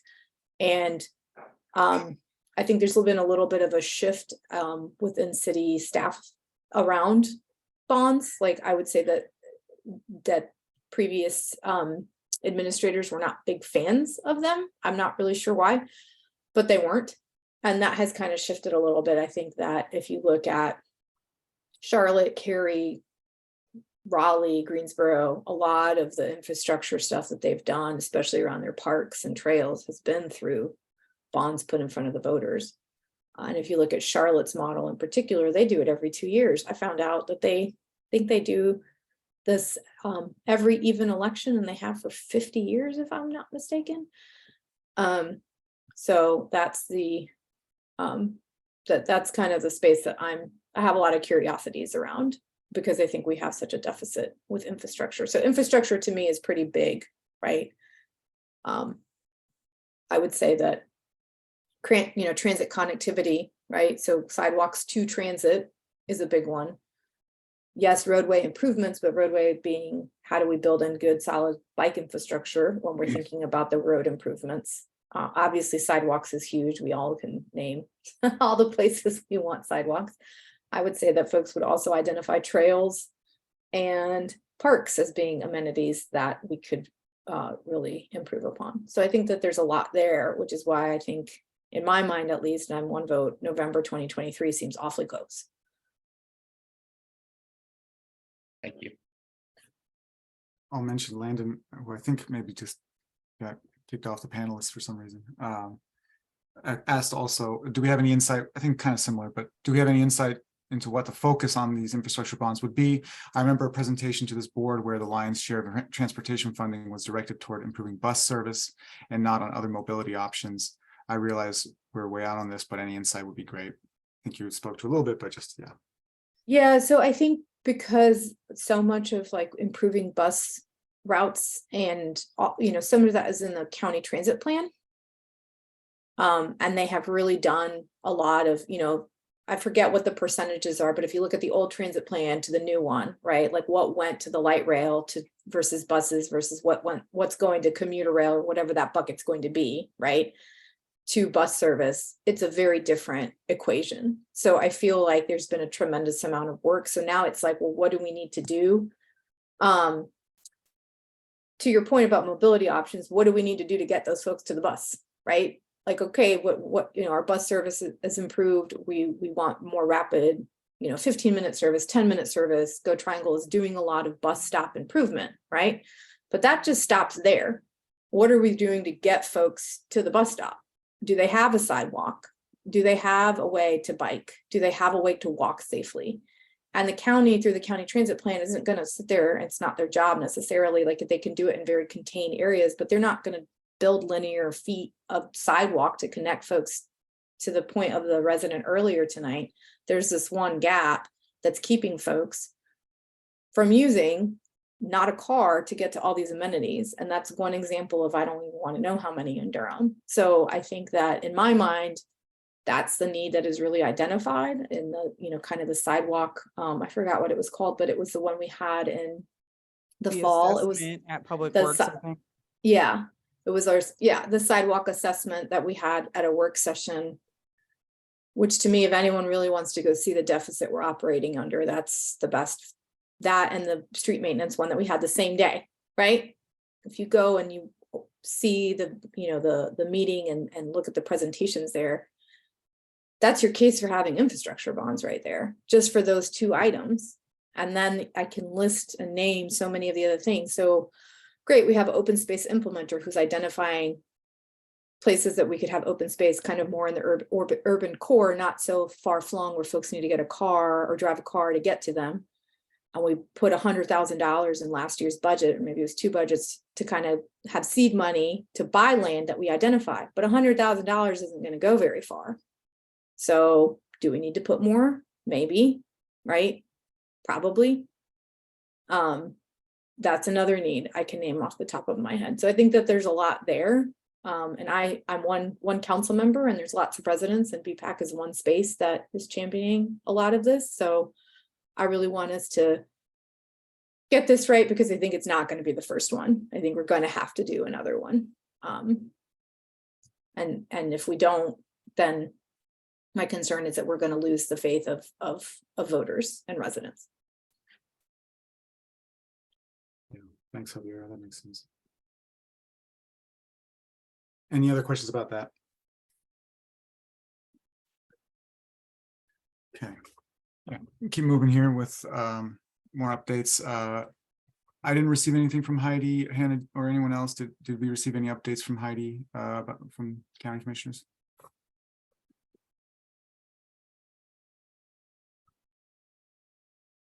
She is still looking into syncing up the benefits on the county side for BPAC.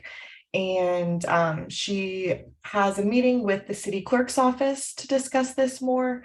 And the chief of staff is providing support to the clerks as they gather information for commissioners.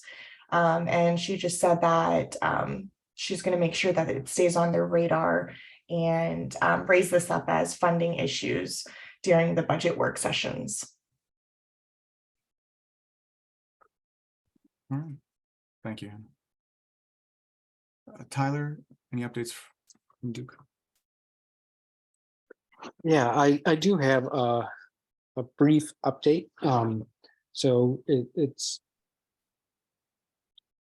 like there hasn't been like a press release or anything like that, but Duke is on track to start an update to the mobility bike plan, walk plan that would kick off in March.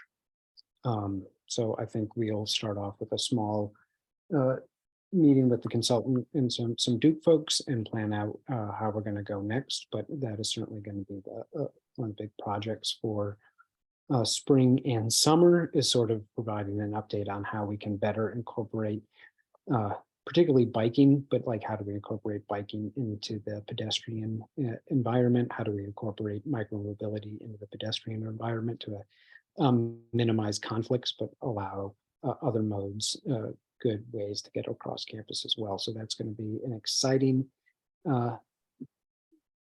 project, and that will start next month.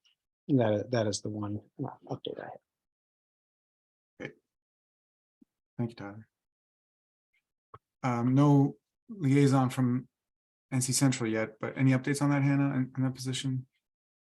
Yes, so last week I talked with someone who I believe applied actually, and I know there was another applicant who applied, so at least two people applied. And so I guess waiting to hear from the city clerk's office on the status of those applications. So hopefully those, hopefully that position will be filled soon.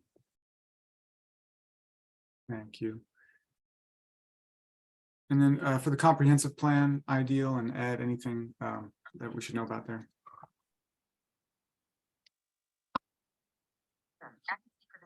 They're in the midst of doing a series of community outreach sessions. The planning department is conducting a series of community outreach sessions to present the long-term comprehensive plan in its current state to the public prior to formally presenting it to the City Council and Board of Commissioners for final adaptation or adoption. Lisa Miller of the Planning Department is going to be joining the Vision Insights Group next Friday to present about the plan to the Vision Insights Group and get some more feedback from that community. We're pretty excited about that. And also I'll share, it's kind of interesting, consistent with some of the policy statements and action items that are built into the plan and also related to similar components of the county's transit plan.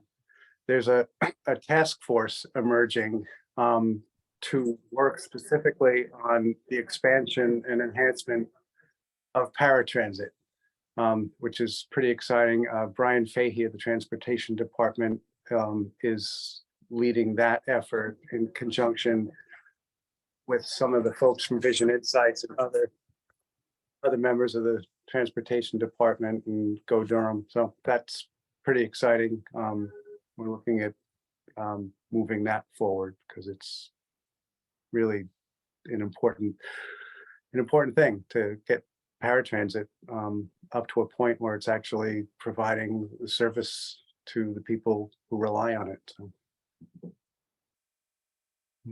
that's all. I'll add, I think it's a blind spot for me personally. That's something I can admit, paratransit. And I think if you have recommendations for what we can do as a commission, just please let us know in terms of pushing forward on that. I think it is important. Okay, thanks. The Ideal also added they're taking comments online until March 20th and dropped a link. So that's something that's good to know. And then I know the subcommittee, Pi and Deborah at least, were discussing comments on the action items as well, hopefully to be reviewed next month, I think. And the transit plan is still taking comments, but their feedback, if you have feedback for them, it's going to a specific email address, which I think is kind of interesting. And the rail feasibility study has closed as of Monday. So Sunday, yeah. 19th is the Sunday. Yeah. I just as far as checked. I understand on the transit plan, they do not have a hearing date set for that. So the feedback period is still pretty much open for a while. I suspect they're waiting to see how the commuter rail study pans. It might have an impact on the funding allocation. I wonder, at least for Durham. But just want to add that I think the link still worked for the feedback on the commuter rail when I checked just earlier today. It might, just in case anyone didn't put anything in, still worth a shot if you have some comments to add for the commuter rail study.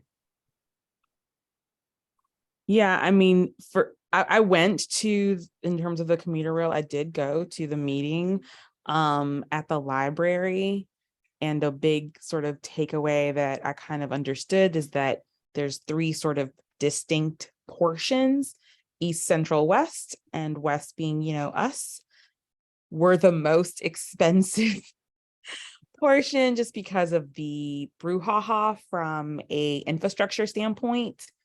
There is still no confirmation on how much it will cost to ride it, whether it would be integrated into bus passes or not. They are not publicly saying as such, even when prompted for an understanding of the fares, to get a sense of its affordability for use for very price sensitive existing transit customers. It's still an 828 schedule. And something more new, which Ellen, she and I have talked about this some at the county, is that the western portion, which is something that I think people probably knew from the very beginning, but didn't want to tell the general public, that if the commuter rail comes through the western portion, it would require potentially the closing of 3 major intersections in my neighborhood, and that there's no way to do this well unless you do that. And it's just happens to be in the middle of a burgeoning Black business district.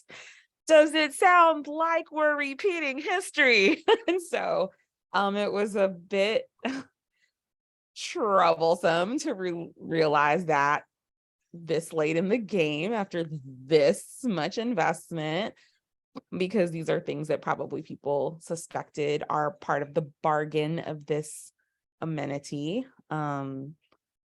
But right now, the transit plan, as a short note, the transit plan has about $300,000 allocated in its overall sort of picture of the financial pie dedicated to regional transit investments as opposed to local.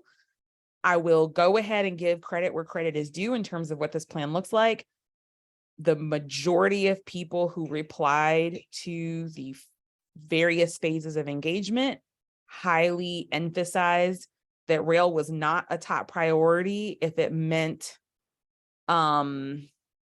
shorting people on bus related improvements. And to their credit, the majority of the funds on this are going towards improvements for bus related experience. So I have to give that to them. Regional connections are important, but I don't think people felt like commuter rail raised to the level of importance as the solution for the price tag. And that's my sort of short take. I do want to chime in a little bit. As it stands, we do not qualify for federal funding. The project, they did like a test, kind of like what would be its test score, right? And you have to hit a certain score to get that 50% federal match. And the project doesn't meet that standard. The part that is tricky is that Wake could fund, I mean, they would have to get into Durham, but they could fund up to the line or get folks right into Research Triangle Park. And then it would stop, and it would be a benefit to residents accessing jobs that then residents in Durham wouldn't have as clear access to. So I think that's the kind of, because a lot of folks have been like, well, let's just not fund it, whatever. The problem is that we have a county next door that has a massive amount of money that they can put towards transit. And so that's a bit of a risk, right? It's like, okay, we don't fund it. They can fund everything from down. They have lots of options of what they decide to fund. The eastern part is the cheapest one.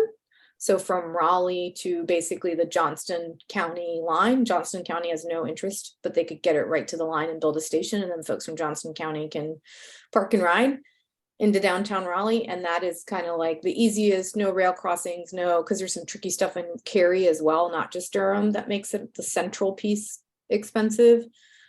But we,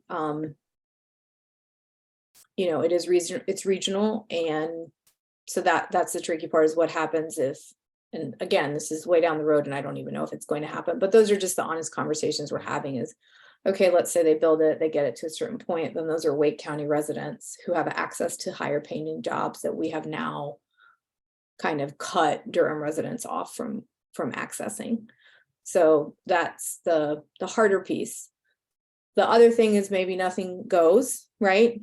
We table the commuter rail conversation, and we still then have a sizable amount of funding that we can put towards BRT or other types of regional projects. So then commuter rail is just kind of acting as a container. It's not really commuter rail. Yeah. I appreciate that overview. I went to the public meeting too, and just my biggest concern is that 30-minute frequencies is the max that they think could ever happen. And to have that is considered not very good. frequency. So if we're gonna spend $3 billion and have this as our, put all of our eggs in this basket, but we can't overcome 30-minute headways, and I'm having trouble supporting it myself.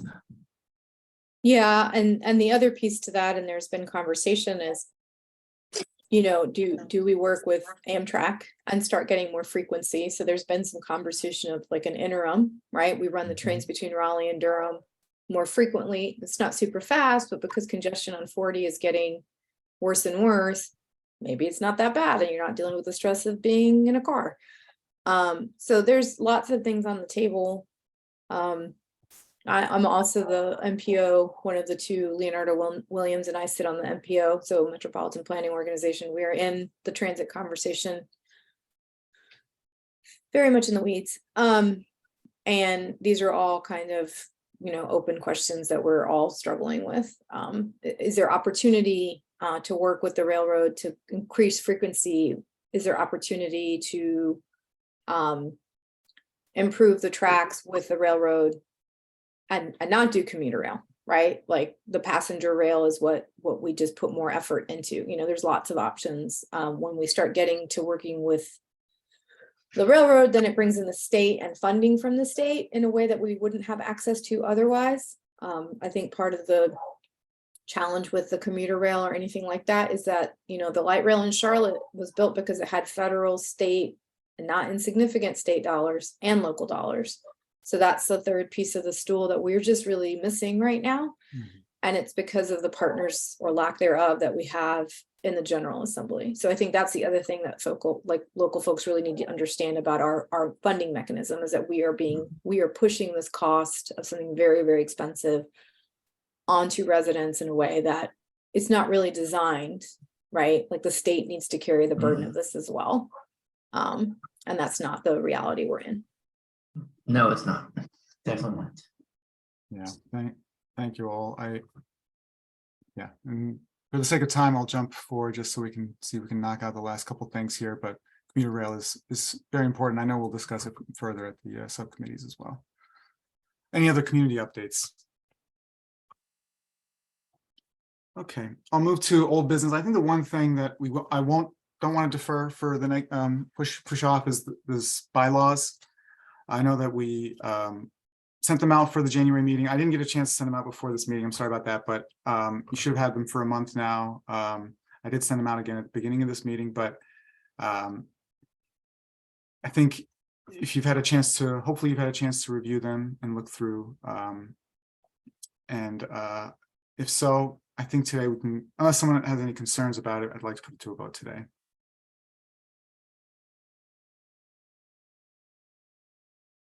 And if there are no concerns, maybe we can get a motion.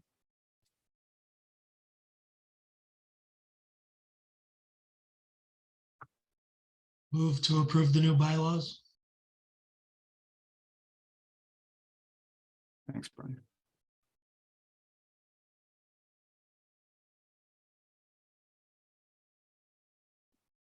And a second, possible. A second. Thanks, Michael. All in favor of the bylaws sent out in January? Aye. Aye. All opposed? Okay. Thank you. The bylaws are approved. That's just wanted to make sure we got that done today. For syncing up city and county commission member benefits, I think we'll push that off to when Heidi is able to join us again. And then if there are any presentation topic ideas, maybe drop them in the chat or feel free to send an email. I'll just move through that for now. The one thing I did want to, I guess Hannah, maybe you can just give us a quick update on the links being used for the in the new business for the links for the meetings. Yeah, so just for uniformity, updated the Zoom links for all of the committee meetings to be the exact same. And all of the chairs for the committees have the login information so they can start the meetings themselves. But those are updated on the website. And again, they're the same. So it should be a little bit easier and not cause too much confusion. And then this link stayed the same. Great. Thank you, Hannah. And then I know Bike Durham reached out regarding us helping out again this year with the bike valet at the Earth Day Festival. I think, I don't know when exactly, Suzanne, if you know when they want us to notify by, but if folks just put that on their calendar. Yeah, maybe that's something that we'll send an email about so that people can just know the date and the location of where that is. And it would be great if we had a few folks able to volunteer. Yeah. See the bylaws, he or she to they. Yeah, I think that's a good comment, Suzanne. Suzanne put in the chat that could we revise in bylaws he or she to they. I think that's a good comment to add. Do we think we need to vote on that?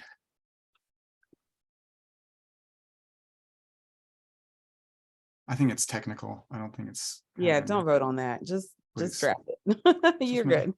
Thanks, Heidi. I just And need you have one this person. recording. Yeah, exactly. I just need one person to let me know that I'm sorry. Thank you. Okay, and then yeah, again, we haven't had much time, or we don't have now much time, 1 minute left, but just an update from the retreat.